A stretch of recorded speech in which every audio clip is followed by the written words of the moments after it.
আজকে ধান চাষে পোকা কেন ধরে সেটা জানানো হবে আপনাদেরকে। সবাই একটু মনোযোগ সহকারে শুনবেন। দেখুন, ধান চাষে সেই কারণেই পোকাগুলো ধরে, যেগুলো আমি এখন বলবো, খুব মনোযোগ সহকারে শুনবেন। আপনি যদি কথাগুলো শোনেন তাহলে আপনার ফসলে অবশ্যই কিন্তু ভালো ফলন আসবে। যেমন আজকে আমি কয়েকটি ভালো আপনাদেরকে পরামর্শ দিব আর সুবুদ্ধিও দিব, যেগুলো আপনার প্রচুর কাজে আসবে।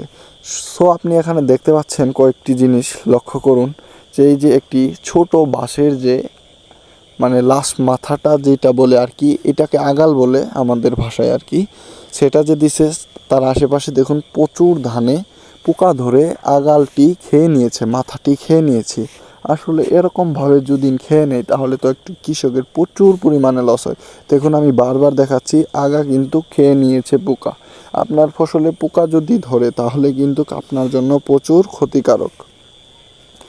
এগুলো আসলে দমন করার জন্য অনেক ধরনেরই বিষ আছে, যারা জানেন বিশেষ করে তারা আমার কাছে আবারও জেনে নেন। আমি কয়েকটি টিপস দিব আপনাদেরকে, যেগুলো হচ্ছে খুব ভিআইপি টিপস। এগুলা পোকা ধরার মূল কয়েকটি কারণ আছে। এক নাম্বার কারণ হচ্ছে আপনার ফসলের এক নাম্বার কারণ পোকা ধরার কারণটা হচ্ছে, আপনি যদি ফসলে না যান, দেখাশোনা না করেন, ফসলে কতটুক উন্নত হচ্ছে, কিভাবে কি হচ্ছে, যদি ফসলের দিকে না যান, অনেক দিন পর পর গেলেই সেখানে পোকা জন্ম নেয়, পোকা বৃদ্ধি হয়। সেটা আপনার জানা উচিত, কারণ আপনার ফসলে আপনি গেলে, প্রত্যেক দিন নিয়মিত গেলে আপনি বুঝতে পারবেন যে কোন সময় কি লাগবে, কোনটা দিতে হবে। সেই কারণে আপনার ফসলে সেই সময়গুলোর মাঝখানে কিছু ধরতে পারবে না, কারণ সেই সময় যদি না আপনি দেখাশোনাই করেন তাহলে তো আপনার ফসলে পোকা ধরার কোনো প্রশ্নই আসে না।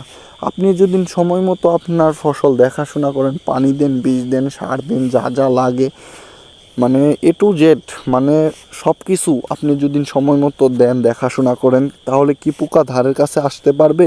না, আসতে পারবে না। কারণ সেই সময়গুলো আপনি খুব ভালোভাবে লক্ষ্য রাখতেছেন যে আপনার কি কি সমস্যা হচ্ছে, কোন সময় কি লাগবে, সেগুলো আপনি খুব ভালোভাবে দেখতেছেন। সেই কারণে আমি বলি কি, আপনি ফসলে একদিন পর পর আসেন, কিংবা একবার সকালে আসেন, একবার বিকেলে আসেন। এভাবে আসলে চাষটা কিন্তু ভিআইপি হবে।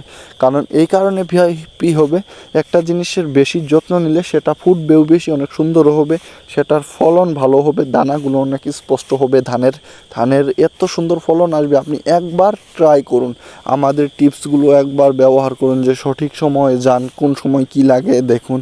তবে আমরা কিছু টিপস দিয়ে থাকি, যেগুলো হচ্ছে আমাদের ভিডিওর ভিতরে দেওয়া থাকবে আগামী ভিডিওতে, সেগুলো দেখে নিন। এটা আপলোড হবে এর পরের ভিডিওতেই, সব কিছু দেওয়া থাকবে, আপনারা চাইলে দেখতে পারেন। ধন্যবাদ।